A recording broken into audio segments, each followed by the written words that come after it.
Want great pay and lots of perks? Get a $1,500 sign-on bonus when you join the Verizon retail team in the San Francisco Bay Area now. Help connect customers with the perfect products every time. Apply at verizon.com/retailjobs. Verizon is an equal opportunity employer.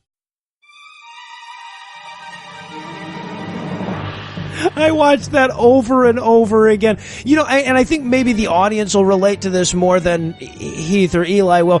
But you know how sometimes you're jacking off to a porn and it's just, you can tell it's about to get too fucking weird, but you're almost there, so you just keep going back? I do not know what that's like. I didn't figure you would, but... I very much do. When you get surprise poop and you're just like, nope. Sorry, I was having fun, but I don't want to. Yeah, exactly. I just play through. I just play through. God awful movie.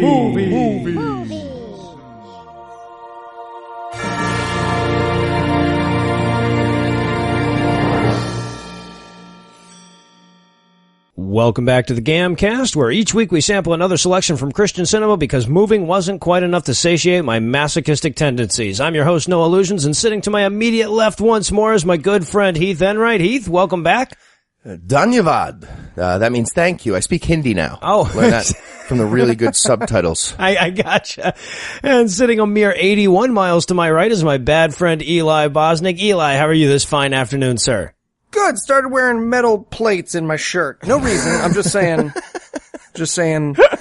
I wonder if that'll have anything to do with the answer to this next question.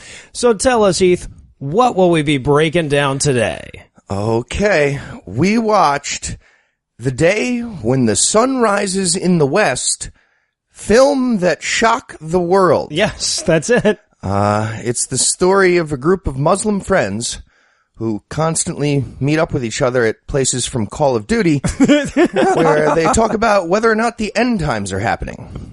And then the end times either happen or don't happen. It's not clear. That's the entire movie.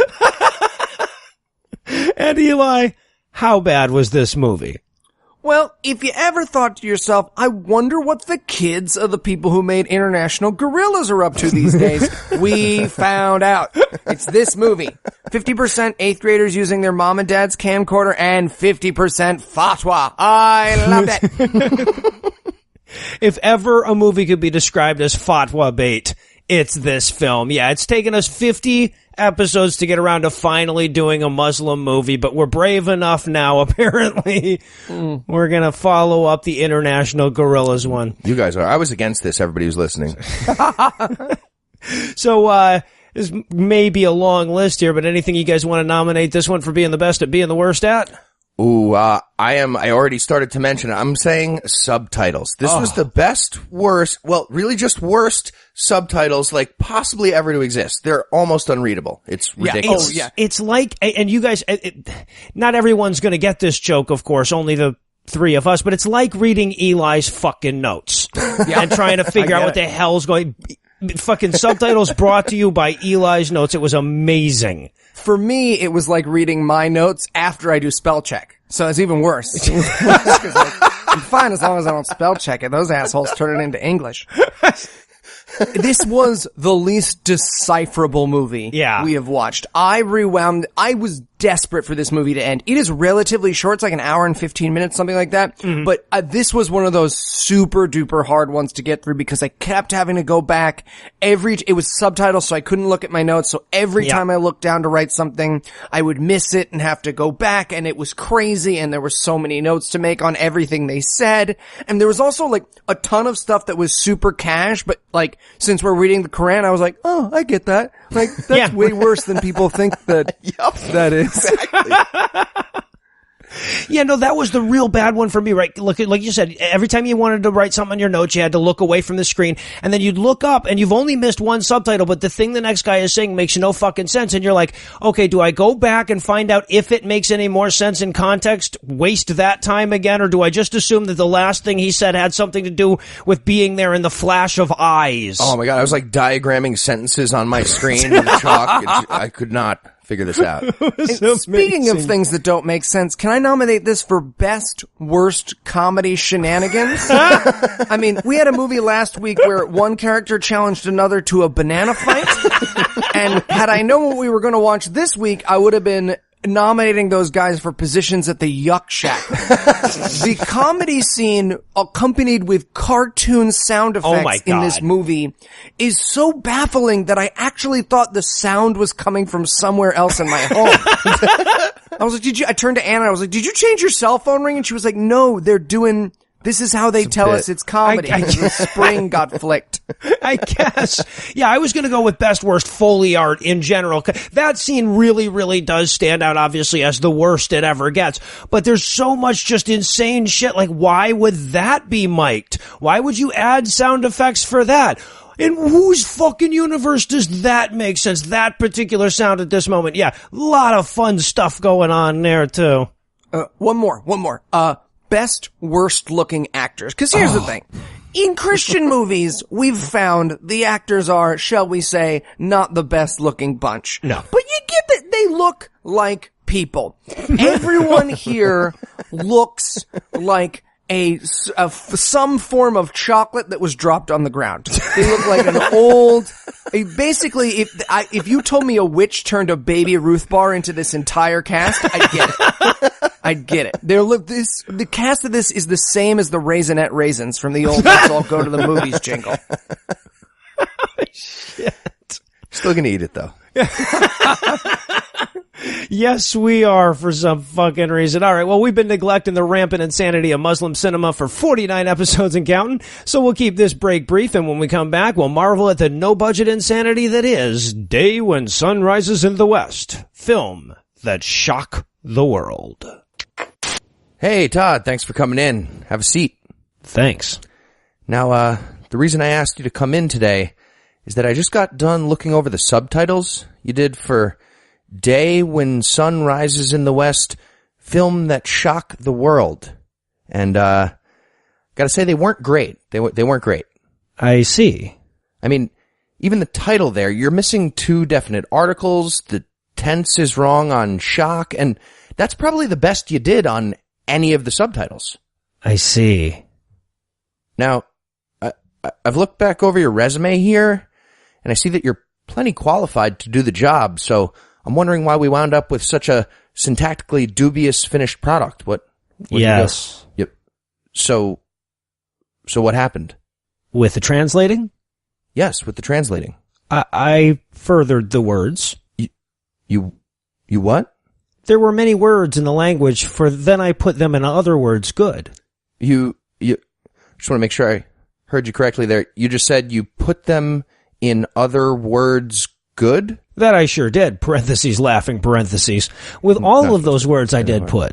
Okay, well, what the fuck is wrong with you? Are you serious? Stroke. Oh, gotcha. Just cutting into the episode for a quick announcement. If you were bummed that you didn't act fast enough to get a ticket to our live show in New York this month, we're pleased to announce that we were able to add a couple of seats to the venue. So if you're going to be in or around New York City on Friday, August 12th, and you'd like to be in the audience for our first ever live record, look for the link on the show notes for this episode and act fast. And if you're a patron, keep an eye on the Patreon feed. We're going to be having a patrons-only VIP get-together before the show, and you'll be receiving details about that shortly. And now, back to the show. And we're back for the breakdown, and I'm just going to say up front that the logo was probably at least 50% of the movie's budget, never got that good again. Yeah, my notes say, someone paid for a fancy logo on Fiverr. Yeah. Fun fact, they paid the exact same person that Vultures of Horror paid for their shiny, slow-moving logo because it is the ad on the front page of Fiverr. When you go to, like, the graphic effects, the guy who makes your logo shiny in 3D, he's, like, the top-rated guy, so they obviously went, graphics, top-rated, chose that guy, never thought about it again. It was the best decision they made in this fucking movie, yeah. Yeah. I also have a note here. All great films start with someone asking you to subscribe to their YouTube channel. And then we get to credits, and the credits, in a lot of ways, could have been from a normal low-budget movie or whatever if the music / beeping sounds thing was different. Yeah. My first note is that a polygraph, a seismograph, vital signs? I think the movie's having a seizure. The movie's actually having a seizure. I think that's what's happening. My first note is, oh, this is music. I see. I also noticed that they do a bunch of like flashes of war and destruction and explosions and people rioting. And it occurred to me, it's probably a lot easier to convince people living in the Middle East that they're living in the end times. Like, it's hard in America, but it's like, I don't know, man, all this stuff really does seem to be going down. Because at first I was thinking to myself, oh, okay, this is like post-apocalyptic footage. And then I'm like, oh no, this is probably just out the east window or whatever. Yeah, exactly. This is just Libya. And the music here is pretty crazy. I have a couple of notes on that. First I wrote, subway announcers just about to have a machete fight. That's what's it's about to break out. They're about to do the Chronomaniac segment. That's pretty much what it sounds like. Right. And my other note was Radiohead release party getting attacked by terrorists. Sounded a bit like that. At least they worked in current events. And just in case you needed a way to know exactly how bad this was going to be, during the credits, among the background music credits is YouTube Music Library. So I don't need to throw that out there. So the best and the finest. Yeah, exactly. So now we cut to the science room where they monitor the science. Mm-hmm. And we learned that the Earth is made for earthquakes and volcanoes and stuff. Yeah, exactly. It's pretty weak science going on here. It's like the Quran. Yeah. And the NASA scientists seem to be talking about the end times in front of the most green screen I have. And I didn't imagine that something could look less realistic than just actually sitting in front of a green piece of paper, but they did it. They managed it. I feel like they green screened the actors on separate green screens and then cut them all together, but like left the splicing in. It's fucking crazy. I think at one point they did. I paused on an early scene in this portion, like where it shows the guy from the side. And I think that's what they did because they didn't have enough room between the camera and the green screen to show like row of guys. And I think they might have ran out of green. They had one in blue and it kind of didn't work. Yeah, that's fine. right. Go with it. Yeah, so there's a bunch of earthquakes and volcanoes and stuff. So then we cut to our four main characters hanging out on the first of many bombed walls on which they will hang out. Yeah, just hanging out in Batman's dream, high-fiving your buddies. I get it. Right, yeah.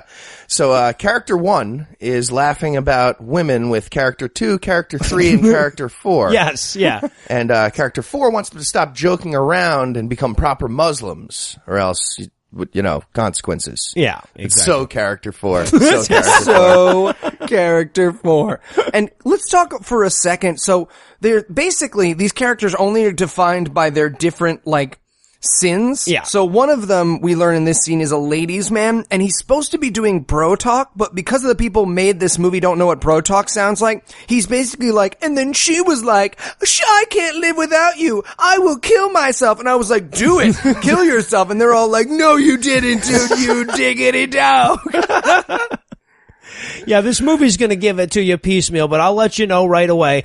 You've got, that's Wasim is the ladies' man, and then you got, Amir is the guy who fights with his parents and disrespects them, that's his sin, and Fazal drinks alcohol, and then Wahid is the good Muslim who keeps telling him to fuck off, who I absolutely hate. My music note, by the way, for this scene is, you can give your avatar any of these different eye shapes. Yeah. Wahid is the only one who stuck out to me, and he looks like he should be explaining the wage gap is a myth while cutting off someone's clitoris. He is Muslim fedora in my notes. Yeah, uh-huh. I have him as a gay Muslim Abe Lincoln. Gabe Lincoln. Yeah, there you go. So, I love to, and this is probably one of the places where they should have green screened and didn't, because at one point, Wasim says, oh, it's evening, guys, I have to go, and it's like the sun is clearly directly overhead at that point. I'm like, couldn't you change the line at least? Yeah, the sun's practically a fucking under 5 in this scene, and he's like, well, nighttime, gotta go. And okay, so then we absolutely have to mention this line that we get from Amir to Wasim. He says something along the lines of, "Look at this guy," but this is the actual line. He says, "Physically like the leg of an egret, nothing in the pocket but girls around you." That's the actual subtitles. I got it. Okay, Eli's translations for this movie. You have chicken legs, right? Because that Google Translate took whatever squiggles that was and didn't turn it into chicken. They turned it into egret. Okay, So all right. Yep. Yeah, and then they forgot the L, so it's egg, right? So it's physically you have chicken legs and empty pockets, so he doesn't have any money. So you got chicken legs and no money, and yet the girls still like you. I solved the puzzle. Well, I honestly, this was one of the easier lines for me to decipher because I Googled leg of an egret, and this guy does kind of look like the leg of an egret. I think he pretty much nailed it. He does look like a homeless egret. Character 2's hilarious. That's why they are all high-fiving, I guess. And then we get the voiceover that starts, and basically it says, like, these damn kids today and their damn music. Yeah, that's essentially, I wrote in my notes, kids these days, the Muslim edition. Yeah, right. I wanted Paul Lynde to come out there with, like, a fatwa beard on. And, by the way, this is, I already started writing problems with the subtitles. I mean, they might as well be pictographs. It's ridiculous. The person in charge of subtitles is fluent in, I'm pretty sure, none of the languages being used. Not Hindi, not Urdu, not English. Might as well just show the Rosetta Stone at the bottom and be like, figure it out. You'll get it. Yeah. No, you won't. Nope. So the VO is telling us that the signs of the era of the Qiyamah are getting visible now. It's the actual fucking line. Basically he's saying, but the kids don't understand and don't recognize them. Now these signs, we will learn once again, is there are earthquakes and economic disparity. Yeah. And therefore the end times must be coming, because unlike the other times in history, again, Muslims always take it to 10. Christians are like, oh, look at the signs, Obama, and the Muslims are like, look at the signs, water. They always take crazy to the next level. They've always, anything you can do, Muslims can do better. Yeah, and we get this weird VO all about it. It's basically saying like, oh, this movie is about moderate Muslims being the problem with the world. Yeah. And go. We're starting the movie now. I'm the narrator. We made a movie about this. So while the voiceover is telling us all about the end times, we get Amir going home so that he can fight with his dad. Now, I'm just going to throw it out here. I have a feeling like maybe someone has a physical appearance note on dad. Yeah, dad looks like the only Muslim leprechaun. He is a bright red, he is the craziest looking human. He looks like a surprise troll doll hanging upside down in a mental hospital. He looks kind of like a bear dressed up as a Vegas magician, too. Like an evil-themed bear cartoon Vegas magician. I don't know. So this bizarre-looking humanoid is telling Amir that he needs to get a job so that he'll be safe from satanic whisperings. Not because he needs money or to contribute to society. It's because otherwise Satan will whisper to him. Yeah, he turns to his dad and he goes, oh, you mean I follow Satan? And I wanted dad so badly to be like, hey, I ever tell you the story of Moses? Fucking crazy. So, yeah, Morgan Freeman dressed as Moon Knight is just following his son around the apartment, bothering him, and explains that not having a job is the reason that he doesn't have a focused mind. Yeah. And that if he had a job, he'd have a focused mind. And let me say, as someone who's had a series of day jobs, many of them did not focus my mind. It's quite the opposite. Yeah, and I've had plenty of day jobs too, and I got lots of satanic whispering. Well, there you go. So, pay attention. Also, like, in the middle of this scene, Mom appears like she was summoned from a lamp. That was one of the creepiest jump scares I've ever fucking seen. Mom is in the kitchen in this hijab, and all of a sudden she's on screen also bitching at Amir. Yeah, I call Mom in my notes, I'll settle for Jeannie. Not I dream of Jeannie, but I'll settle for Jeannie. Shit. And my music note here, of course, is Ode to Joy. No, really, that's the music that they're playing. Yep, Ode to Joy.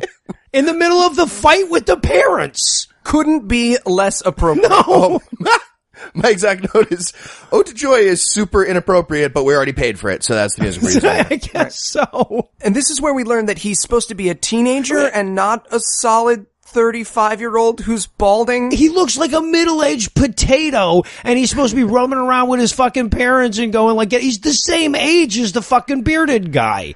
Yeah, so this 36-year-old teenager goes into his room and lays down on his fucking bed, and then his phone rings like a fucking payphone on the wall of a 1930s diner. Yeah, that's not usually what cell phones sound like. I was waiting for to like pull start the thing before he picked it up. Ring, ring, ring, ring, ring. Hello? Operator, connect me to Muslim 105. But he doesn't answer it, so there was no reason for it to fucking ring. So then we cut to Fazal, who does answer his phone. Right. And this is, okay, so already the subtitles had been pretty bizarre, but I have a feeling we've all copied this entire conversation. Yes, we have, into our notes. Oh, yes. Very exactly. Oh, yeah, no, you have the whole thing, Heath, if you don't mind. All right, so this is the actual phone conversation that we get to hear. Yes. He picks up, he says, "Yes, Muna, tell me, you reached already? Today it is dance and dance only. 3 exclamation marks. Sunny reached or not? I am ready, have taken bath just now. I will be there in a flash of eyes." A flash of eyes! Oh, that makes no sense. Well, within no time, I will be there. Yes! Which gave me this real moment of pause, because part of what we've been doing as we've been reading the Quran on Scathing Atheist is being like, this doesn't make any fucking sense. Like, why can't I get a good translation? Why can't I get a good translation? And this is where I had a moment where I was like, what if this is just how Muslims talk? Like, what if grammar's just not a thing? You just throw the words out there, you figure out the content. Yeah, that's fine. Yeah, apparently. Yeah, so please understand, as we're trying to puzzle out what the fuck's going on, that's what we have to work with. Our starting basis is, I will be there in a flash of eyes. Within no time, I will be there. Yeah, the people who do subtitles for hentai would look at this and be like, come on, guys, some effort. And then we head to the strobe club, and I don't believe words can begin to do this scene justice, but we'll try. Okay. We'll try. Everything is green screen. Yes. Each of these people were set on a different green screen. Yes. Doing a different version of terrible dance. To different rhythms. To different music. Different there's rhythms. only one woman in the entire club. Yeah, I could watch these guys dance forever. Oh, it was amazing. Because they're basic, again, not a visual medium, but it is everything I've ever wanted. If that were a GIF, if that were a GIF, I would just watch that over and over and over again. We could do an entire show just about me watching that GIF, because it is the most beautiful thing I will ever see. Oh, it might as well be like Dancing Diaper Man from Local Access on It's Always Sunny. It's crazy. Okay, so what we've got here is we have people just overlaid two-dimensionally, one on top of the other, dancing, so it looks like a crowded club. But they haven't paid attention to, like, the people behind people being smaller than them or anything like there's just random sizes of people throughout. They might as well have people sideways like fucking clip art. Yeah, right. This movie was made in the Spider-Man movie maker. Fucking insane. So all the men are dancing together very heterosexually. And one of them, Fazal, gets tired. It's Fazal, Sunny, and Muna at this point. And they're like, oh, well, I know something that'll make sure you never get tired. Alcohol. But he doesn't want to drink. Right. Let's have a dose. Yeah, well, right. Yeah. What? So they're going to go do acid? I'm thinking to myself, this is really interesting. Maybe they'll see the Muslim apocalypse. Great. Well, I was going to say, that would explain why we were seeing this club the way we were, too. And the rest of the movie. Everybody was To dosed. be fair, if I was on acid when I saw the chest-lioned, elephant-eared, monkey-faced, pig-eyed Antichrist, I think I'd be the coolest with it in all possible situations. I'd just be like, I'm gonna pet it. Get off me, Heath. I'm gonna pet it. I'm like, get off. You gotta go with your hand open because it's got the eyes of a chicken. Shit. So, yeah, but the religious buddy won't drink. Okay, yes, he will. And this is one of those great moments where we see how much the Muslims understand drinking. First of all, the guy literally holds his nose as he drinks, and before he has finished the drink, he is completely shit-faced. Yeah, he instantly turns into Dudley Moore from Arthur. Yeah, right. Instantly. He's hiccup drunk instantaneously. It's ridiculous. But first of all, they order They get up to the bar. They order 3 beers on the rocks. They say that 3 beers on the rocks, and then they're trying. The whole thing is that they're convincing this one guy who's like, "Oh, I'm Muslim. I can't have alcohol." They're convincing him that beer is not having alcohol in it or something. It's not liquor, so it's not. It makes no sense. And he asks the bartender. He's like, "Oh, are those beers I ordered made of alcohol or whiskey?" Exact words. Alcohol or whiskey? And the bartender's answer is just smile, blank stare, which is possibly the only line in the movie that makes sense. Yeah, that's right. If you told me that bartender was on a green screen like in Harambe's cage, his performance would have made sense. But other than that, the characters talk to him, the camera cuts to him, and he's just like, is it done? Line, it's blank stare, blank stare. Yeah, so anyway, so the one Muslim guy who didn't want to drink gets drunk and he's bad and evil. And then we cut to this 28-minute scene of these guys leaving the bar. This must be 12.5% of the movie, is these 3 drunk guys leaving the bar. So basically, the bit is this. Wait. How you doing? I'll be fine. Okay. How funny is that? Wait. 8 fucking times in a row. Oh my God. It is unbearable. Well, and even once all of that's over and the one guy drives off, the Fazal drives off, and the other 2 guys, then they carry the scene on with the remaining 2 guys talking about what just happened as they walk off for another couple of minutes. As they walk off past, I guess, an extremely loud dog kennel where they were keeping all the audio equipment for this shot. No idea. Maybe that was added in post. So then we cut to the next day, I guess, and 2 of the buddies are hanging out on a pile of rocks, which is where these guys tend to meet, as I said, various piles of rocks. Yep. And this is Fazal and Amir, and apparently Fazal is all hungover from last night. Right. And they're basically having you know how Mormons argue about like whether or not you're allowed to have root beer? They're doing that among Muslims, because I Googled it, and I guess this is a thing, like some Muslims think beer's okay because it's not hard liquor and some don't. So they're hashing that out, and Muslim Fedora is very upset with them. Yeah. Very upset. This is the butt sex doesn't count of Islam. Exactly. Yeah. And Wahid, the fedora guy here he's super irate. He's the hardcore Muslim that's going to heaven in this movie. He's the worst human that we have to deal with. And he actually says this again. These are the exact subtitles. Every good human agrees drinking is the worst. It's true. Every good human. All the good on the planet. He points out that God hates beer. Massacres, but beer, he's very, very firmly against it. And Fazal, of course, he's all hungover, and he's like, yeah, maybe I shouldn't be drinking because I'm feeling like shit now. So he agrees to hear Wahid out. And during this little tirade, he wants him to commit to never even look at alcohol. That's very literally what he's asking him to do. To which Fazal, to his credit, says, "Fuck off, dude." Yeah, and what's crazy is one of the guys in the scene actually goes, well, yeah, haven't Muslims changed their mind about a bunch of rules? Shouldn't we change our mind?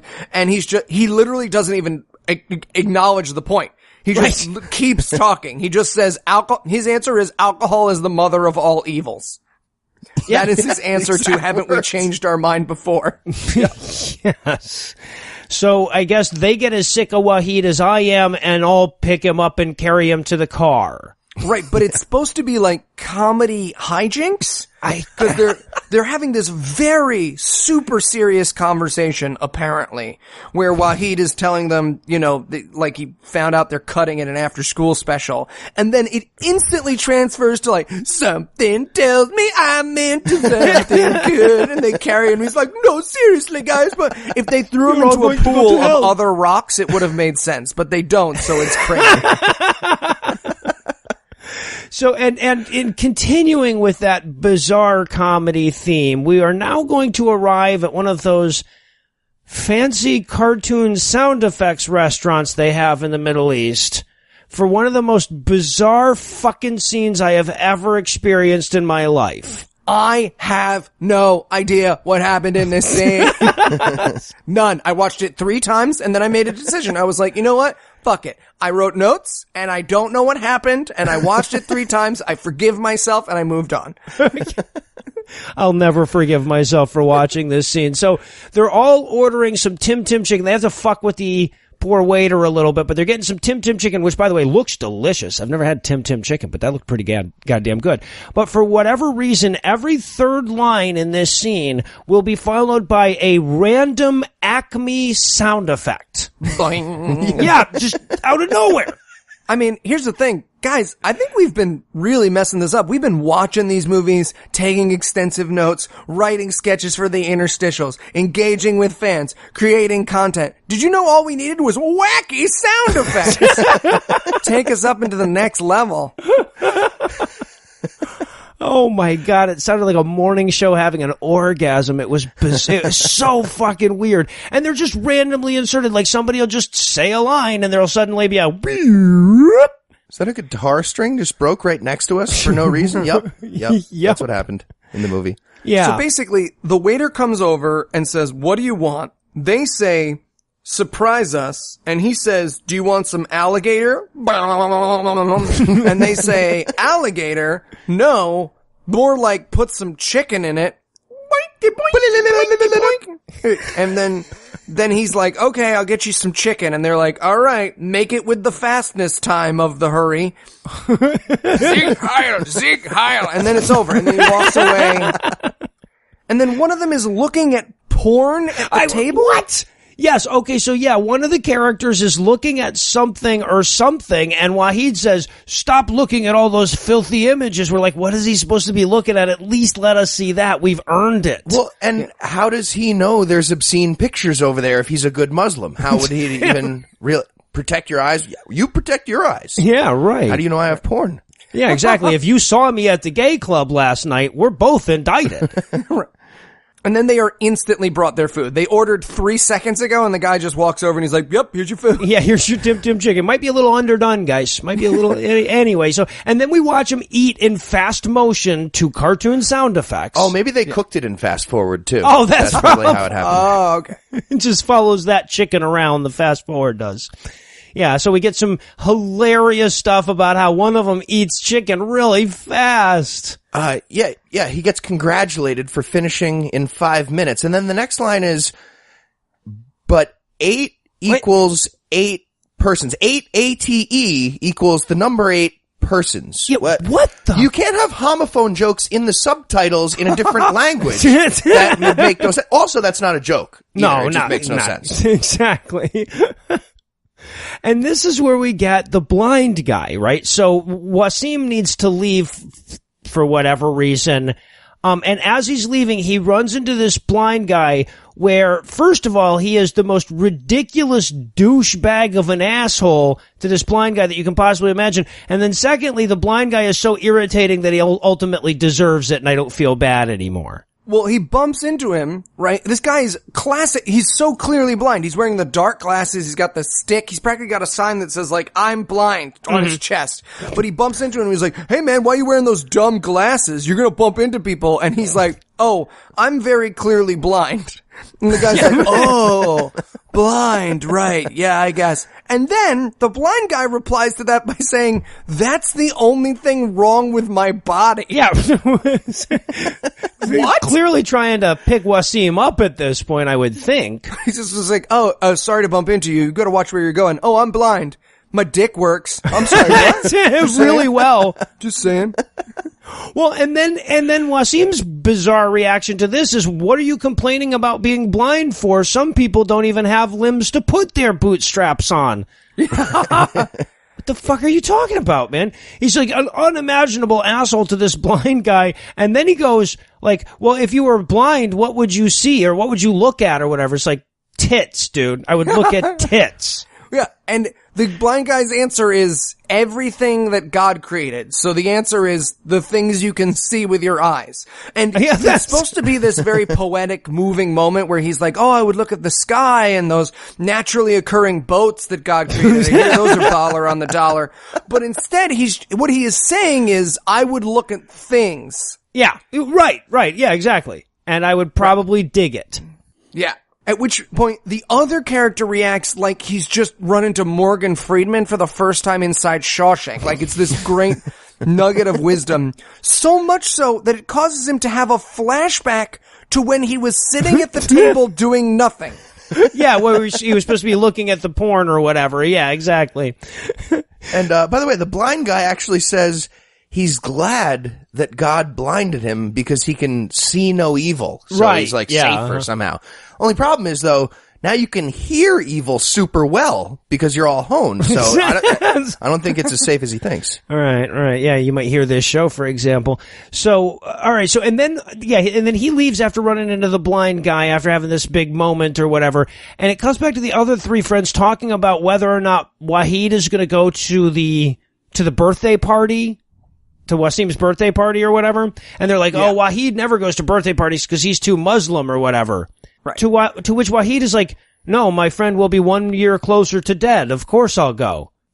Right. What? Yeah. And then Fred Flintstone slips on a banana peel right next to them. Inevitably, that's natural. Irrevocably. His answer is basically, we're all gonna die, so I'll come to your birthday. Yeah.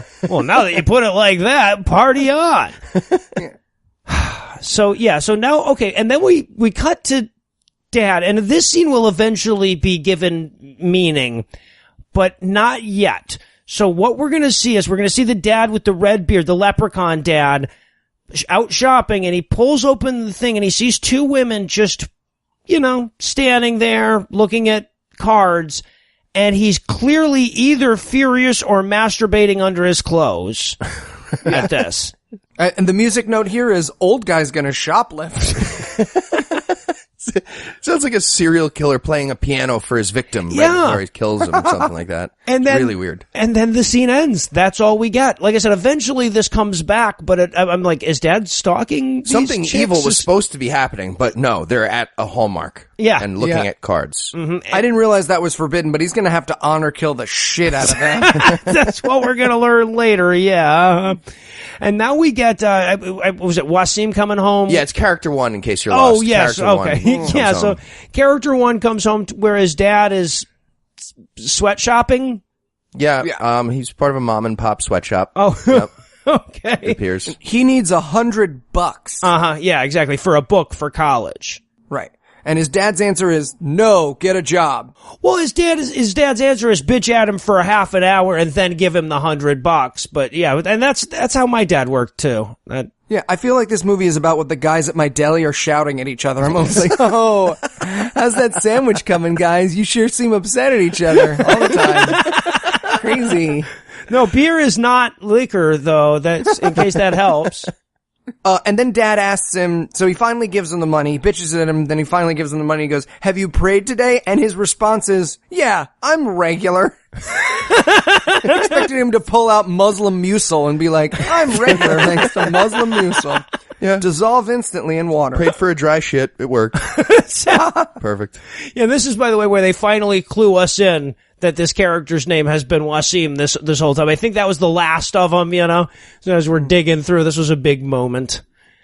So now we cut back to that girl that Dad was stalking. This is Rabia. And we see that she has been riding around without her face veil because she's sneakily putting it on as she gets home. Right. So that she can get bitched at by Dad for not wearing her hijab. And this was like a scene from a horror movie for me, but I feel like it wasn't supposed to be for anybody else. Right. Like, this was supposed to, for most people, this was like after school special, Corey comes home from Topanga's late. But for me, I was like, this usually doesn't end super well for Robbie. I am nervous. Yes. Cause he answers, he sits her down and he goes, look, since your childhood, I have been not only your father, but your friend. Mm-hmm. And I was like, and your lover? Yeah, Robbie There's was also, pretty cute. Huh? in the movie, a weird thumping noise when he starts talking to her. Did you guys notice this? Yeah, like every time Dad makes a point, somebody's just dribbling a basketball one single time really loudly right next to them. What? With Fred Flintstone. Yeah, as he explains to her that her hijab is like an oyster shell that protects the pearl inside. And then he references a chapter we read. And so I wrote in my notes, I get that. He read that chapter. Yeah. And also, not how that works. The shell protects the oyster, pretty sure. That's how that works. Okay. Not a big deal. That's what it's there for, yes. And so he's like, but he's bitching at her for not wearing her hijab and like inviting all that molestation that comes with people seeing your nose. Right. And keep in mind when we saw her now, like, it's important to point out that she was actually keeping her head covered and everything. It was just her face. It was just not wearing the face veil that he was so furious about. Yeah. Right. That we're having this after school special talking to about. Yeah. Right. And he actually tells her to read Surah 4 in the Quran, the women, which we know about now. And that doesn't tell you about wearing hijabs anywhere, if I remember correctly. It does tell you that dudes are allowed to fuck slaves and orphans in addition to their multiple wives, and how you can put your wife in a cage under house arrest if you get 4 men to claim she's cheating on you. But no, nothing about the face veil. No, that definitely seems like a threat. Like he's saying, just why don't you read chapter 4 about how I can beat the fuck out of you and lock you in your room? It's terrifying. Yeah. This is like if there had been an episode of Different Strokes where he was like, here, read the lovely bones and then get back to me.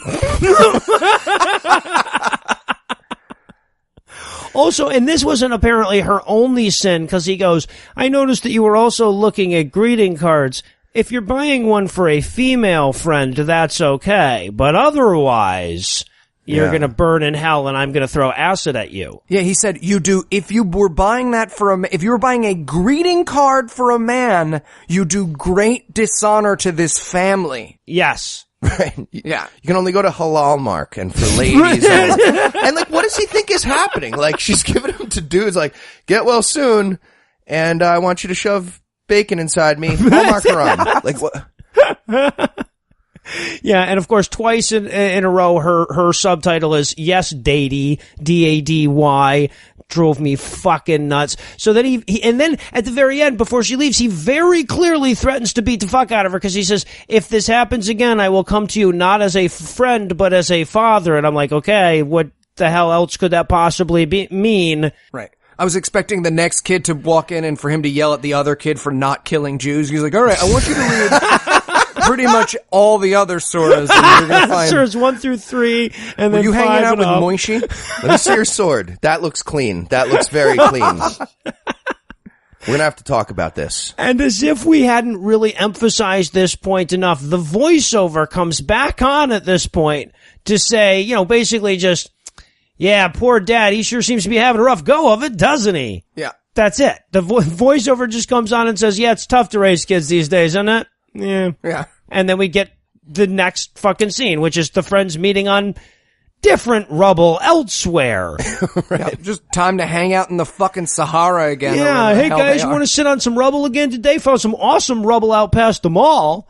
Perfect. And this is where Wahid has his sarcastic rant, because they're like, man, parents are the worst, aren't they? And Wahid's like, oh yeah, why don't we just kick our parents out? Why don't we kill them? Why don't we cut their heads off and I was like, I'm not sure if this is serious or not, but then he got it. And then I was like, oh, okay, I get it. He's doing a sarcasm thing, because you never know with Muslim movies. I mean, the second half of this could have been them just murdering their parents, and it's a surah we haven't gotten to yet.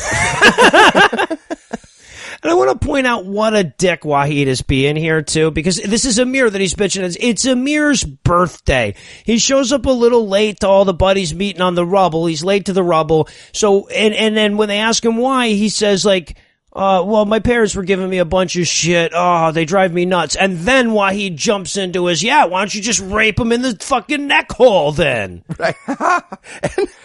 And small thing, when Amir walks up, the noises he's making are crazy. Like, is he wearing stilettos? I'm thinking, like, tap shoes? What's going on? Why would you add audio for footsteps if that's not really there? You're outdoors on, like, sand. I have a feeling, though, that at this point, the producers were just like, you know what? It's not a boing. You're doing great, man. You're doing good. That works. Those are footsteps, and he's walking. Yes, that's Fuck exactly. You. You having a good vacation, Brian? Fuck you. This is also just a tiny moment, but he says, oh, like when your mother risked her life in giving birth to you? And I was like, yeah, in some parts of the world, that's not as big a risk. You know what I'm saying? You also don't have to worry about dad stabbing the obstetrician for seeing her cooch, so, tit for tat. And we learn here that disrespecting your parents is a major sign of the Koranamaniac. Of the queen and the quiche. Yeah. Queer straight guy. The apocalypse. The end times. Yeah, exactly. And then we get another fun driving montage. Yeah, music note here, Donkey Kong Country. I had it as Bossa Nova Nintendo porn. Yep. So like Donkey Kong fucking Diddy, basically. Yeah, well, there you go. Yeah, and this is obscenely long. And the only thing that we actually learn is that while they're like driving around, hanging out in town or whatever, they have to periodically stop so Wahid can go in to pray at pray times. Yeah. And that was it. That was everything. We spent 5 fucking minutes on this scene. They hung out the fucking car. They high-fived an awful lot, and then everybody gets dropped off, and we end up in a parking lot where they're parking. Now, question, guys, were you waiting for some sweet motherfucking special effects in this movie? I was. At this point, scene, I was ready. We get it. Okay. We get it. I want to point this out. Okay, so we get a big earthquake at this point, and one of the characters is in a parking garage when it happens, and there's like debris falling around him, CGI debris. I checked. This is the exact same graphic that they used at the end of the first Vultures of Horror, where he burns the house down and the shit keeps falling off the house. Identical. Yeah, it's the exact same graphic as Vultures of Horror. We're gonna know the After Effects numbers for this shit before long. Except this time they added a cartoon welder just off screen attacking him. So. Yeah, well that's... He does get attacked by some wild sparks. I assumed that was a Pokemon that somehow... Oh, that might have... that makes more sense now that you mention it. They are satanic. Yeah. This is also where we haven't mentioned this yet, which is crazy, but I always like it when the movie I'm watching has the stamp of the production in the shot, right across the character's face. That's where I noticed it for the first time, that they just have Motive Techno or whatever this people who made this movie Moral Vision, and it's not going to move for the whole movie. Yeah, it's going to be right there in the middle. Right there. I'm surprised it's not still burned into your retina that you could get it wrong. I still see that everywhere I look, yeah. And it's on there twice. It's in the upper right-hand corner and in the middle of the goddamn screen, this watermark. And sometimes there's something at the bottom that goes over half the subtitle that I already can't read, and now I can't read. It's ridiculous. Yeah, no, the whole thing was like filled up like the MSNBC, like the stock photo or whatever and shit like that. You got 16 screens of shit going on that you're trying to work your way around. There's literally just a green strip on the bottom, just the green screen. They just green screened the bottom. That's what they thought that meant. It's like Getty Images is trying to keep you from stealing their picture of a businessman, except they're doing it with their whole shitty movie. And who did they think was going to steal this foot? I don't know. It's mystifying to me. Yeah, right. Just like a giant puddle of water. That's the watermark. You just can't see anything. Exactly. So they have a big earthquake, and we cut to several of the different characters getting freaked out by the big earthquake or whatever. And then we cut to the next morning where Captain Redbeard is learning all about it on the news the next day. And this news footage sequence is amazing. First thing I gotta point out, the guy who's doing the news is thinner than the tie he's wearing. He really is. He's a small gentleman.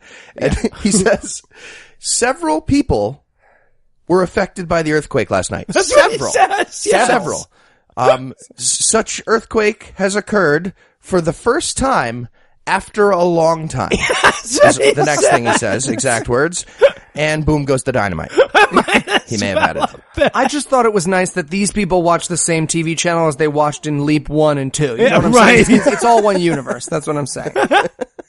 And another line he has in this newscast is, according to sources, the earthquake has caused damage and loss of property in some non-specific amount, but it totally sucked. No. It was really bad. Again, several people affected because of the multiple cities that got destroyed.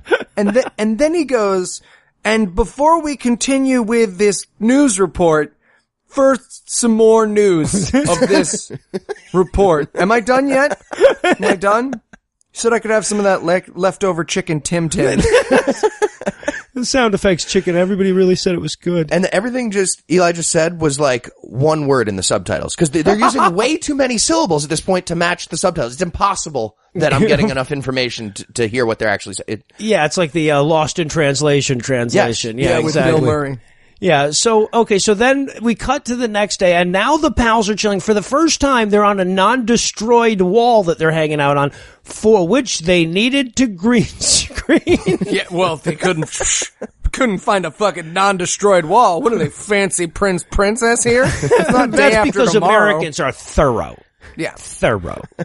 And again, they're trying to do bro talk, but it's every time they do bro talk, they're always talking about something horrible. Like, I expected them to be describing the Nuremberg trials in the next one, because he's like, oh, my neighbor was afraid all night long. He was so terrified he cried out for God. And they're all just like, that's amazing. High five. All these characters do is laugh, high five, and sit around rubble. Yeah, that's pretty much it. My music note for this one, by the way, is if we all work together, we can clean it up in no time. So, yeah, they're all laughing about how scared they were and weren't of the earthquake.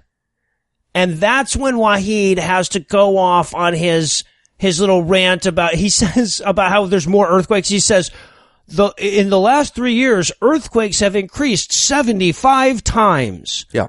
7,500% earthquake. Well, yeah, either what? No, or you just mean the line went up 75 times and only down 74. I don't know what the fuck that even means, but I'm pretty sure you're wrong. Right. And he basically says earthquakes are because of all of the evil in the world. Yes, and everybody just kind of nods along. Yeah, that's true. No, I mean, that's fair. We are destroying mountains in the names of technology. That's something well, we yeah, do. he actually brings that up too. He says, well, according to the Quran, Allah put the mountains there to keep back the earthquakes, and we're taking away the mountains in the name of technology. So yeah, they're sticking with that shit. Yep. He also points out that according to science, the planets are losing their balance. Yeah, what? I don't know what that, I know little enough about science that I should know what that means, and even I don't know what that means. Yeah, science agrees about the doomsday thing. I got an email just yesterday from scientist at science.com. It said that all the things come to an end, including the days. So that's what's happening. Well, that's what he says. That's basically where he's going with this. He's like, even every Muslim and even some non-Muslims believe in Muslim end times theology. Nope, only the Muslims and not all of them. But so no. But then he goes on about this whole rant about how the end times is going to come. And he's like, and even science agrees that all things will come to an end. So, science agrees that eventually the earth will no longer exist. Nothing about the earthquakes coming from the mountain mining and shit. None of that shit. All science agrees with is that, yes, eventually there won't be an Earth. Did you miss the part of Cosmos where Sagan explains that the sun will rise in the opposite direction without the planet stopping and spinning in the opposite direction? I must have missed it. Must have been in the new one, the DeGrasse Tyson one. Yeah, it was. He spent an awful lot of time on the ostrich-legged, lion-breasted, tiger-colored. I want to talk about some of the signs of the apocalypse. By all means, yes. He lists them very specifically. Yeah, so we've got disobedience of parents, alcoholism, adultery, condoms, and hoary clothing. Yep. Women will wear tight clothes and not cover their heads. The dead will not know for what crime he is killed, and the killer will not know why he is killing. Yeah. So think about that one for a second. Murder victims, dead people, the victims aren't going to understand as dead people what they got killed for. That's a sign. Wow. It just started happening over these last several At this point years. in my notes I wrote, people will breathe in and out. Right. Yeah, no, they'll come and they'll go. It's all one universe. There will be less men than women. Yep. Mm-hmm. That's like a reason to go to a college. What are they talking about? How's that a bad sign? The rich will get richer and the poor will get poorer. Yeah, there'll be, yep. Indecent music. Yeah. That's a big one. Also, people won't just give you money for free. There's going to be something called interest rates, and that's going to be a big problem. Fucking crazy. Also, monsters. There'll be a lot of monsters. And by the way, we're getting all of this in a montage, right? So Wahid at first is telling everybody at the non-rubble wall, what's going on. But then we cut to this montage as we're carrying it out of just him talking to a bunch of old clerics and nodding along solemnly as they explain this crazy shit about how the sun will, this is a literal fucking thing the guy says, the sun will get closer and closer to the earth until it boils men's brains. Yeah.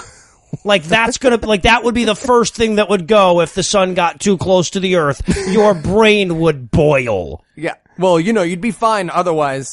Yes. The brain's really the most sensitive organ in the body. Right, and if there's any problem, Superman can just reverse the spin again and save. Go back in time, and you'll be fine. You fix your brain boil This problem. fucking religion has as much scientific accuracy as the Richard Donner Superman from 1978. Yeah, and the cleric also explains that there will be women's dresses that are like they're wearing nothing at all. Yeah. And I was into that. I was okay with that. But then I realized that he just meant dresses that aren't bags. Well, right, yeah, because then he clarifies that by that he means that you'll be able to tell there are breasts and where they are. I was just picturing the hijab by Spanx, and it looks great. Also, the distance between the signs of the end time and the end time will be a real shocker. Yeah. Yeah. It is the second. distance of 2 fingers. Yeah. What? Well, three. Well, 3 fingers. I don't know. That's a terrible metaphor. And everyone nods along like that makes sense, but does he mean they'll be right next to each other? or you can put your fingers out, or it could be 2 different people's fingers. Yeah, I don't know. It's like the beginning of Willow. I don't get it. Nonsense. Just total nonsense. Also, a day will pass as a month of the year. What?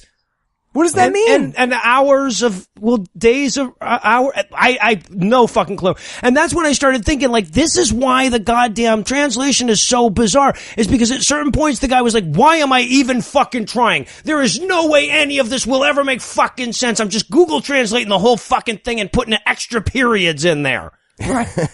Fucking bizarre. So finally, I guess the buddies have had enough of this bullshit too, so we get paroled from this montage while his friends tell him to fuck off. They're like, yeah, man, it was Amir's birthday and we were like all gonna hang out. Now you scared the fuck out of us with the earthquake shit, so that sucks. And one of them is wearing a Monster Energy hat in this scene. I just wanted to point that out. Oh, I did not notice. I can't believe I missed that. It's pretty great. It's pretty great. So now that we've loaded up on a sufficient reserve of Wahid agreeing ominously, I suppose we can pause for a quick break. But before we do, let me give Act 3 the hard sell. Will Fazal bring drinking with his friends more? Will Amir, his mother and dad, continue to not agree often? Will Wasim dance with dancing all for the nights? Find out how these questions are answered with answers and more when we are come back with extra more of Day When Sun Rises in the West, film that shock the world. In a flash of eyes. Back in a flash of eyes. Eli, what are you doing, dude? I'm packing. Why are you packing? What can I say? Movie convinced me, man. Rich getting richer, poor staying poor. People are super busy. I only have one chance. And that is? I gotta go to the North Pole. Okay, I don't even want to ask, but I'm going to. Why do you have to go to the North Pole?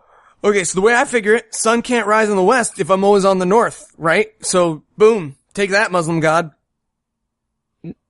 No, dude, that's not how Earth works. In order for the sun to rise in the west, the Earth would have to, like, reverse its spin, and when that happened, everything on it would die, regardless of... So, you're saying I need to, like, spin backwards? No, that is not what... Don't do that, dude. That's not helping. Getting dizzy. Take that, Muslim god. I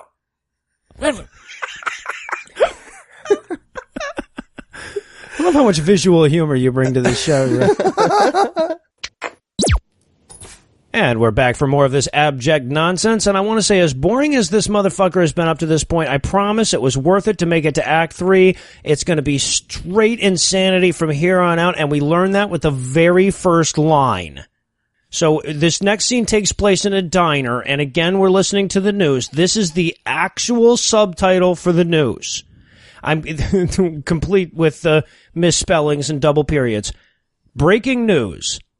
A giant person claims to possess power to grant life and death. So, Tony Robbins? I was thinking Ultraman. I was guessing Ultraman, but okay. All right. But yes, according to the news, a giant person is claiming to have the power to grant life and death, but Muslims are claiming that he is a mere sorcerer and only God has those powers. Right. And these characters could not be more nonplussed and bored by a giant sorcerer who claims to have life and death powers. They're just like, no, man, I'm not going to stop eating because, it's just going to be another one of those magicians. This is Chris Angel season 17, and I'm not falling for that again. Fox News, Al Jazeera says a lot of things. It's fine. Well, also, but now the one guy who is concerned for the most random, stupid reason, right? Not because he's a giant sorcerer wielding magical powers, but he turns to Wahid and he goes, I don't know, man, people are calling him with different names. That's, pretty creepy. Right. And so Wahid leaves his bag and he's like, I have to go home to pray. At which point, he stumbles out into the street and gets hit by a car. It's amazing. My notes here is, today is a good day. So the graphic when he gets hit by the car, he just moves sideways with the car. And so the car just comes into the screen. He doesn't move, or he doesn't change at all. He just moves sideways along with it for a little bit. About 6 inches recessed off the car. It's fine. It's so good. I watched that over and over again. And I think maybe the audience will relate to this more than Heath or Eli will. But you know how sometimes you're jacking off to a porn and it's just, you can tell it's about to get too fucking weird, but you're almost there. So you just keep going back. I do not know what that's like. I didn't figure you would, but I very much. When you get surprise poop and you're just like, nope. Sorry, I was having fun, but I don't want to. Yeah, exactly. I just played through. I just played through. Anyway, that was me watching this scene. It was quite amazing. I had my dick in my hand and everything. And also, not only was the graphics so fucking good, but throughout this movie, I kept thinking to myself, oh God, I hope Wahid gets hit by a car. Oh God, I hope. And then he does. They give it to us. It pays off. Yeah. And this is where Allah, besides hitting him with a car because he prayed for it, I guess, he also puts a bullhorn filter on all his friends' voices. What the hell is going on? Sounds like a Subway announcer from the beginning. Yeah, exactly. When you get angry enough, you clip constantly. So they put him on a rickshaw to the hospital. They put him on like a public bus version of a rickshaw. It's like a long one from like a Miyazaki film. And they're just like, yeah, this is probably the best way to get our dying friend to the hospital. It's like taking an Uber pool to the hospital. No, I don't want to pay full price. No, you wait on another guy. And, by the way, another small thing here. The actor who played Amir got visibly excited about riding in the rickshaw for this scene. So he's got a giant smile on his face as they ride away to the hospital with his friend's corpse lying in his arms. And he's like, wee, rickshaw! Forgot. And, at this point, the music kicks in and it sounds like Jaws is about to show up at the rave. Yes. So, that was fun. So Wasim and Amir are in the rickshaw with Wahim and Wahid rather, and they call Fazal to tell him, hey, come to the hospital. He's dying. But Fazal is convinced it's just one of Eli's prank wars again. So they have to tell him like 11 times, no, we're serious. He got hit by a car. Over and over again. Yeah, like I'm used to this scene amongst a group of friends, but it's like 6 minutes long, and I wrote in my notes, it's a good thing they're having this conversation so that we know what happened. Right. So I love that when they cut back to them in the rickshaw, they're like, hold his eyes open so he can't die. What? Music note for this scene, music of the M. Night Shyamalan. Yeah. 50% Phantom, 50% Signs. It was very weird. Also, why don't they show us any of those phone calls that these prank calls about dead friends in earlier scenes? Like, that's great character stuff that we could have had. It would have been fun. Nope. Yeah, there you go. So, and then we cut to Fazal. He's coming, I guess, to his dad's work, but he's showing up late. And he's like, yeah, one of my friends got hit by a car. And they're like, yeah, fuck off, man. You're always late. There's always somebody getting hit by something, isn't it? And then there's a nonsense scene where the rich dad turns to his assistant and he's like, send the money to the poor. And he's like, why, sir, we can't. And he's like, I am a rich businessman and I can do whatever I want. Send the money to the poor. It's so weird. So apparently dad is the businessman. Yeah, he's a who professional handles business. sending money to all the poor people in all of India via check. So they can deposit it into the bank accounts they all have. And buy See, if Bernie had been rocks. elected, he was going to make I don't want to go. It's fine. It's fine. No TTP. No TTP. I'm sorry. So, It's just getting ready. yeah, now, but one thing that we have to know about this is it's not just that he's sending the money to the poor because he's a good person. He wants to make sure that the press sees how much money that they sent and how generous they are. So we have to establish that his dad is generous, but for the wrong reason, and therefore he burns in hell despite the fact that he, dedicated his life to helping poor people. Right, and this is where I was confused because no one gets raptured before the Muslim apocalypse, but they're apparently not gonna be there to suffer and be upset by it. So are we supposed to assume that God will kill all good Muslims in freak accidents before the apocalypse? I think they'll all just... That's what I'm assuming now. Oh, where's that Final Destination movie? Final Destination 12, all the Muslims.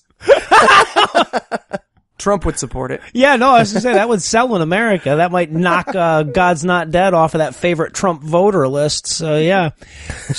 So then we get Fazal heading, he's driving away from his dad's office or whatever, and he calls his friends and they're like, no, don't meet us at the hospital, meet us at a rooftop somewhere. Religious movies spend a lot of time on rooftops so they can tell him that Wahid is dead. Well, you can find the sniper rifle at that spot. Oh, in this board, I so that's see. important. The terrace. Body armor. There might be a body armor in the corner. Yeah. Right. They basically say, yeah, our friend's dead. Do you want to go to his wake funeral? We're all wearing our nicest Ed Hardy t-shirts. And then we see some stock footage of Seattle. Wait, that was weird. Yeah. Do you have a Red Bull hat? Could you change? The Monster Energy is inappropriate. Yeah. So they say, yes, let's go to his house. Did they brought the body? And then they leave this scene. And we cut immediately to a few years later.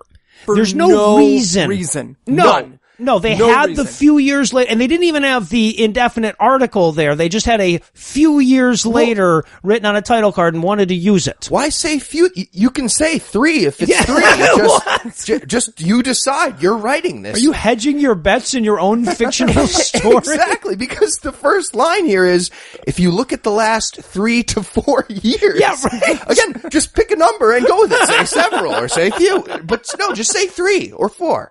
It's your movie. It's your movie. Yeah. You can do whatever you want. So apparently 3 or 4 years later, Fazal is watching natural disaster stuff on his computer. And I guess we're supposed to see that the world's really turning to shit, and that's what he's looking at, all the earthquakes and whatever. But during their scene of natural disasters, they show the Northern Lights. Yes, and with the caption, Northern Lights Solar Storm Finland. Yeah, I mean, I guess you could see, I guess there could be a really damaging solar storm that would cause a lot of auroras and everything, but why not say that you're seeing those from India or something like that? It's a really bad fucking, anyway, yeah. It's I guess very that's clear the fairly people minor. who made this movie saw the Northern Lights and were like, look at that shit. Tell me that's not the sign of the apocalypse. Am I right? Huh? I guess so. And he's looking up all this stuff on the computer, and we actually get to see his screen for a second, and it's very clearly just a Geis visualization with natural disaster words just at the bottom. Right. Again, yes. like a Word file that they pulled up a little bit. Yeah, it's just just look at the increase in earthquakes, tsunamis, and volcanoes. I'm like, an increase in volcanoes? Hold on then. Yeah. And also, if mountains stop earthquakes, I wouldn't expect more earthquakes and more volcanoes. Oh, yeah, They would right. just That's a good point. wouldn't vary in lockstep. That's crazy. Right. So he calls his friend and he's like, hey, you remember Wahid? He was in this movie Just 3 seconds moments ago. Yes. And he's like, yeah. And he goes, no. I was just thinking about some of the stuff he said. And then he instantly goes, no, his soul hasn't gotten into me. And I immediately Googled, do Muslims think they transfer bodies when they die, but they don't. Don't worry. Just bad subtitles. Okay, good. I thought we were dealing with a ghost Whoopi Goldberg situation there. I see. That could have made it interesting. Yeah. So, okay. So now we're going to get to another partying montage in the car again. But before that, we have to cut back to the science room where a skinny guy is meeting with a dude who has the bends to tell him that something is strange. And the computer glitch in Will a Man Rob God is specific in comparison to the strange thing that they're freaking out about. Yeah, we never find out. If you're watching this, we never find... He just goes, it's true. Are you sure it's true? Check the facts. I have checked the facts. It is true. Is it for sure to be true? True. And that's all the specificity we're ever going to get. So then we cut to another one of those great green screen partying in the car scenes. Apparently 3 or 4 years later, that's still what they do with their time. Yeah, my music note here is Night at the Roxbury. Well done, sir. I just want to point out that, okay, because you would think that most actors have driven, but for some reason, whenever you put an actor in front of a green screen, a bad actor especially in front of a green screen and a steering wheel, they start acting like they're playing Rainbow Road even though the car is going straight. We have an amazing example of that. Stop coming about on the tiller. What are you doing? Just calm down. They all drive like I do in real life. So we got a montage of fun stuff on the beach. The beach, again, of course, is green screened. And then Wasim asks who's everybody's fucking, and the scene is over. Yep. That's it. That's what we got. We needed another fun driving montage. No, nothing gets established or changed or anything. I think it's because they shot 2 science scenes in a row and they were like, no, we can't have it twice in a row. That would be silly. Because now they're going to have the exact same science scene exactly again. Where he goes, do you see? It is everywhere. Check again. What? And I wrote my notes. What? What are you looking at? What are you looking at? Well, and eventually they show us the screens that they're looking at, like we're finally going to get the big reveal, but it's just a map of the world with red circles on it. Yeah. So we still don't know what the fuck it is. He goes up to his boss. He's like, hey, sorry to bother you. Probably just hit the wrong button on our apocalypse-ometer machine. But you see how the entire world map is covered in bright orange squigglies, like cartoonish? I do see that. I do. But let's double check before we all die with no way of preventing anything. This movie has no stakes, but double check. What place were they anyway? Is that like an apocalypse call center that they just have in Muslim nations where they just monitor? You know what? They probably do, and that's not fucking funny. So then the screen blacks out and we cut to a city where the sunset is very clearly being played in reverse. Now, this is supposed to be the sun rising in the west, but we don't know which way we're facing, so they could have just filmed the sunrise, but instead they filmed the sunset and played it in reverse. You can feel it when you're facing east. You can feel it. Yes. And let's take a moment to really deal with the idea of the sun rise. None of that is how the sun works. None of that is how the planet... It's like when Christians say the stars will fall out of the sky. It makes no fucking sense, and so they can't visualize it. Because what would have had to have happened is the Earth would have had to stop spinning, which would have destroyed everything on it, and then span the other direction. Right. It's not like he slept through the part where the Earth held still. Well, right. Okay, so just think about this for a second. First of all, the momentum that we've got going, if we're going to do this in a single night, now keep in mind it has to be night everywhere at this point or the sun just reverses. But let's say they're just talking about the Muslim world or whatever.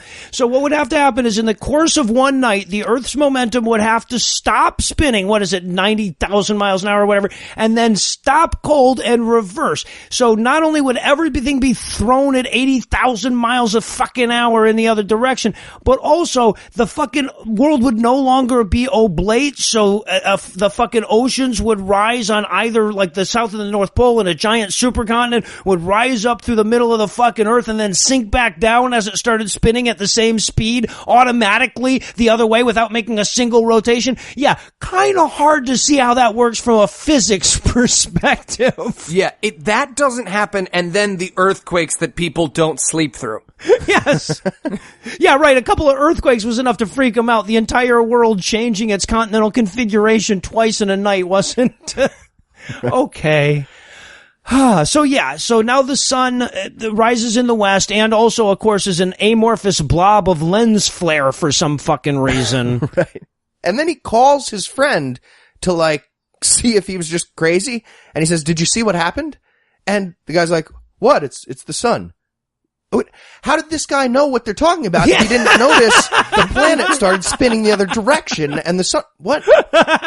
That's just his standard. He goes with the biggest thing he's aware of or can see. You're talking about the sun. It's normal. What? Right. And his friend's like, "Don't be a downer. Let's go meet in the rubbles."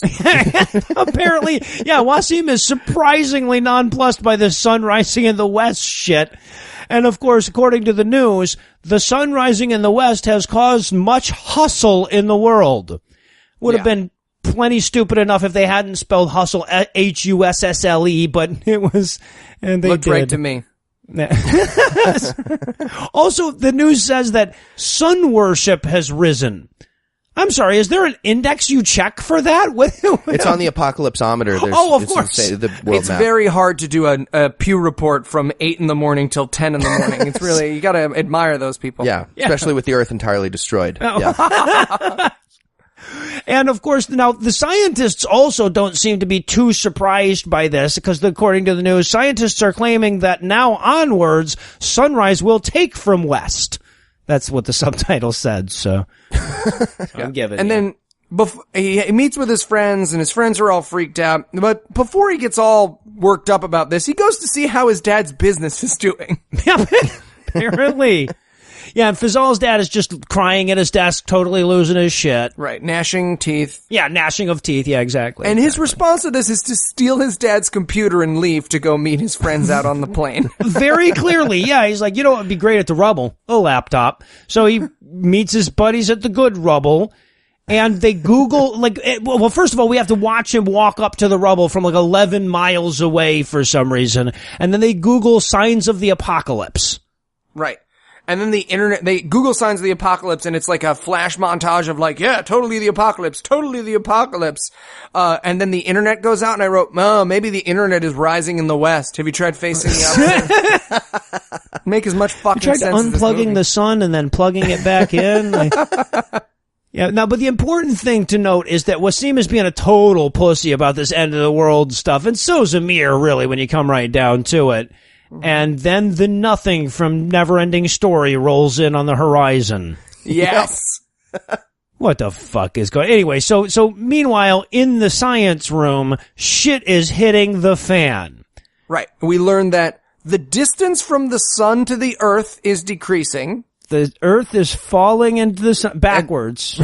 And this has never happened before They in keep history, saying that! is what they say.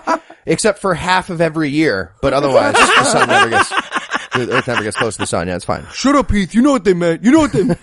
Well, but that's it. But even if you accept what they're actually meaning here, as though that was indeed a clarification. You remember that big counterclockwise Earth spins sun dive of 74? There's nothing compared to that one. The fuckery. Why would you have to say this anyway? And we liked it. And all the mountain ranges apparently are crumbling, thus all the earthquakes, which apparently on the computer looks like red circles all over the world. Yeah. Again, they monitor the extent to which all the mountains on Earth are crumbly or not crumbly. Right now they're crumbly. All of them. Every single one is crumbly from their sensors. What the fuck is going on? Anyway, so meanwhile, back to Amir begging forgiveness as he runs downhill with a shaky camera. Yeah, director's note. Shake the camera. Shake the camera. It's the only special effect we can afford. Also, I love that apparently the town they're in has apocalypse sirens. They're very clearly going off now. Also, very realistic explosions to go along with it. Yeah. They're getting attacked by some large pixels here. It's pretty scary stuff. Just running through town repenting. I have to point this out to a great little effects moment. At one point, there's an explosion, and the camera is following Fazal through the town as everything's going to shit. And the camera's moving forward, but the debris isn't, so it's like staying in place as they go, like it's following them. That's how much attention they were paying on this one. Also, crazy moment. He's been running through this exploding town with the After Effects dinosaur chasing him or whatever the fuck's going on. And he runs to his apartment where his parents lives and he pushes the elevator button because he's a fat piece of shit. He tries to take the elevator instead of the fucking stairs. Honestly, they might as well have had a CGI bunny bounce across the screen at this point. It's so fucked up. Yeah, and then also you're running upstairs in a giant fucking earthquake world. That's stupid. You deserve to get apocalypse, dude. Anyway, so he gets to the apartment and Dad is dead in the apartment and he doesn't have the sense to say, well, I shouldn't be in this big tall building then, should I? And run the fuck back out. So he turns to God now and promises never to disobey his parents again. He's just come into the apartment and found them dead. What a hollow fucking promise. Exactly. Fucking bullshit. And then there's a huge explosion and we get the graphic that makes it all worthwhile. Oh, if the rest of the screen had just been a black screen with dripping water in the background, it would have been worth it for this fucking scene. Oh. So the apartment explodes, right? Explodes, and he is hanging out of it on the very edge. And as he's hanging out of it, like a goddamn Monty Python cartoon, the building next to his turns sideways and explodes. Well, but as this building falls, it stays completely together, right? The whole building like just turns 90 degrees in the screen. Also, can we discuss the logistics of how he's hanging out of this building? He's hanging from nothing. And outward. High-rise. Like he's facing outwards. outward, hanging on nothing. And also, did either of you guys notice the cars below his feet? As we're seeing him looking down shit, were they not realistic? Oh my God! Watch that scene again. They're going sideways and spinning out. It looks like a level of Spy Hunter or something going on below him. It's amazing. Yeah. So he's hanging out, screaming, clipping to God about how he will never disobey his parents or do bad deeds again. But then he realizes that, oh no, it's too late because the sun has already risen from the west. He should have done this shit yesterday. And then, as if this wasn't apocalyptic enough, he's looking straight out in front and a giant fucking 8,000-story tall tidal wave comes at him. Yes. It's crazy looking. They might as well just walk across the screen holding Hokusai's Great Wave painting. Just big wave. It's hitting you. It's hitting you. Just hit him in the face with it. Water. I wanted them to squirt him with a squirt gun, just like, Yeah. Yeah, well, I would not have been surprised at all if this ended with super soaker action. So yes, a 9 million foot tall tidal wave that dwarfs the goddamn skyscrapers and whatnot around him is coming right at him. And just as it hits him, we find out it was all a dream. It's all a dream. Christian movie bingo. Bingo, yeah, exactly. A Muslim movie bingo, but yeah, exactly. He wakes up sitting straight up. It still bothers me even with all the fucking inaccuracies in this movie because this was all a bad dream. How much of it was a dream? Okay, but was it all a dream? I was about to ask.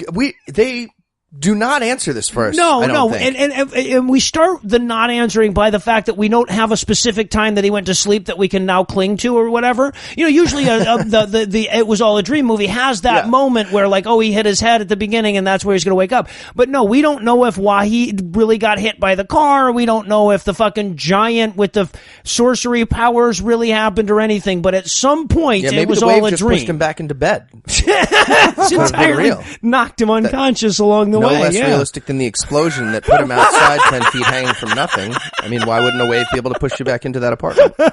One of the cars just drives up the side of the building. Yeah. And the giant magician gets out, brings him back to life. Yeah, so he immediately checks to see if him being bald was part of the dream too, but no, it wasn't. I've been there. And then he's having flashbacks to part of the dream that he wasn't present for. Yep. Right. And then he walks to the window, and he's like, oh, look, there's no new information outside. Credits, basically. Well, but he gets a phone call first, and he's like, oh yeah, I overslept. He's like, what time is it, noon? And he's like, no, the sun didn't rise today. What? That's what his friend says. And then so he looks out the window, and there's sort of an ominous thing. And apparently he lives in Metropolis or whatever. But we're supposed to know something at this point that we didn't know before he looked out the window, and it was dark and cloudy. Like the fact, I have no fucking idea. No questions answered. No idea what the hell was going on. I guess we're now done watching this movie because it's over. Yep. Who thought we would miss A Distant Thunder? Miss the cohesiveness and the fine acting and special effects of A Distant Thunder. Holy At least they killed a horse. Yeah, right? Oh, God, this was so fucking bizarre. And I wanted to note one thing on the credits. It goes straight from cast to special thanks. There is no crew listed in this movie. So, at least they were being honest there. So, all right. And then, of course, we get a Quran quote in ridiculous amounts of echo to close the whole thing out. Call in the next 10 minutes and you won't go to hell while supplies last. The Quran. Right. Be Muslim. Now. I turned it off just in case it shocked me with lightning. You can't be too safe. You never know. You never know. All right, so can it ever be this good again? I mean, I hate to just throw it out there like life is just going to be downhill from this point on, but there's still vultures of horror too. That's that true. Was exactly what was in my head, and there's also more movies by moralvision.tv guys. So yeah, right. No, we're going to get to the point where when fucking David A.R. White comes out with a new movie, we're going to be like, oh, thank God. Oh man, the great cinema. Yeah, the special effects will not be as good as awesome. Entourage, mind you, but it's great.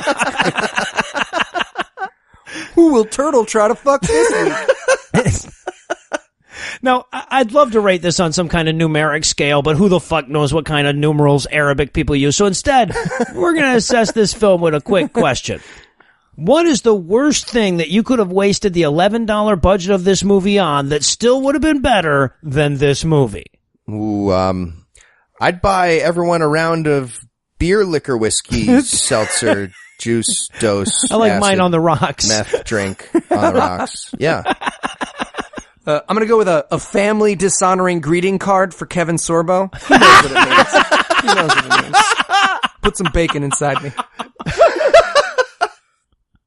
Everyone tweet to Kevin Sorbo, put some bacon inside of me. And well, that does it for our review of Day When Sun Rises in the West, film that shocked the world. That's not going to do it for the episode just yet, because we still need to reset the trap for next week. So Eli, tell us, what's on deck? What the bleep do we know? Oh my God, we've been saving this one, y'all. We've been saving this We've one. been looking forward to this one. If you ever wondered what would come out if I slammed Deepak Chopra's head against the school desk for 37 minutes and then made a wish that whatever came out would turn into a movie, that's what the bleep do we know. It is all and here's the thing, we do religious movies and there's not that much religion in it because no. It's so full of bullshit that if they had added God, they would have needed to create an entire other movie. It's just good old-fashioned not understanding how things work, and I can't wait to see it. Yeah, well, I gotta say, I actually have seen this movie before. I was living with a bunch of hippies when this came out, and one of the fucking hippies brought it in, and I had to, I sat there meticulously with him for weeks trying to break this down and explain to him why water doesn't get mad when you yell it. Okay, I'm spoiling shit. I'll have to save all this stuff for next week. But like I said, I've wanted to do this one so bad because technically it's not religious, but this is a goddamn religion. This quantum woo bull shit Deepak Chopra nonsense, that is a fucking religion, and we're gonna lampoon that one. It's overdue. You can't just say quantum and not be wrong because you said quantum in your sentence. That doesn't change. This movie would beg the truth to differ. value of the things you said. You said you were into quantum anal. Quantum anal. It's my new try. Quantum anal. Buy your quantum anal t-shirts. GodAwfulMovies.com. So with that to look forward to, we'll bring episode 50 to a merciful close. Once again, huge thanks to all our Patreon donors that help make the show go. If you'd like to count yourself among their ranks, you can make a per-episode donation at patreon.com/godawful and thereby earn early access to every episode. You can also help us out a ton by leaving us a 5-star review on iTunes and by sharing the show on all your various social media platforms. And if you enjoyed this show, be sure to check out our sibling shows, The Scathing Atheist and The Skeptocrat, available on iTunes, Stitcher, and wherever else podcasts live. If you have questions, comments, or cinematic suggestions, you can email godawfulmovies@gmail.com. All the music used in this episode was written and performed by Ryan Slotnick of Evil Giraffes on Mars and was used with permission. If you like what you hear more by following the link on the show notes to this episode. Thanks again for giving us a chunk of your life this week. For Heath Enwright and Eli Bosnick, I'm Noah Lugeons, promising to work hard to earn another chunk next week. Until then, we'll leave you with the Breakfast Club close. Beep, beep, beep, beep, beep, beep, beep. Fazal's flashbacks eventually helped him win $1 million on a trivia game show. Muhammad fucked kids. He did. The daughter went on to sneeze in public, so her father stabbed her in the chest. Beep, beep, beep, beep. Stand clear of the closing doors, please. Bing bong. Dun, dun, dun, dun, dun, dun, dun, dun, dun, dun, dun, dun, dun. Quantum anal. The superposition.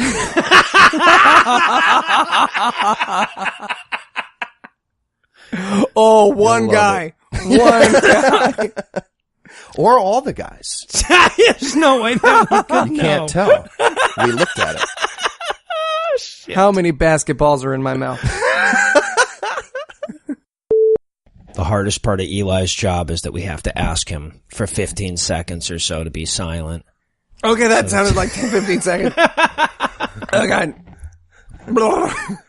The preceding podcast was a production of Puzzle in a Thunderstorm, LLC, copyright 2016, all rights reserved. You bring your phone everywhere. Work, school, the movies. Now you can bring it to an Xfinity store for an easy way to switch to Xfinity Mobile, a new kind of network designed to save you money. You can get up to 5 lines of talk and text included with Xfinity Internet at no extra cost, so all you pay for is data. It's never been easier to switch to Xfinity Mobile and keep the phone you love. Click here to see how. Sorry, I gotta take this. Restrictions apply. Limited to select mobile phones. Requires activation of a new line of Xfinity Mobile. Up to 5 devices per account. New Xfinity Internet customers limited to up to 2 lines pending activation of Internet service.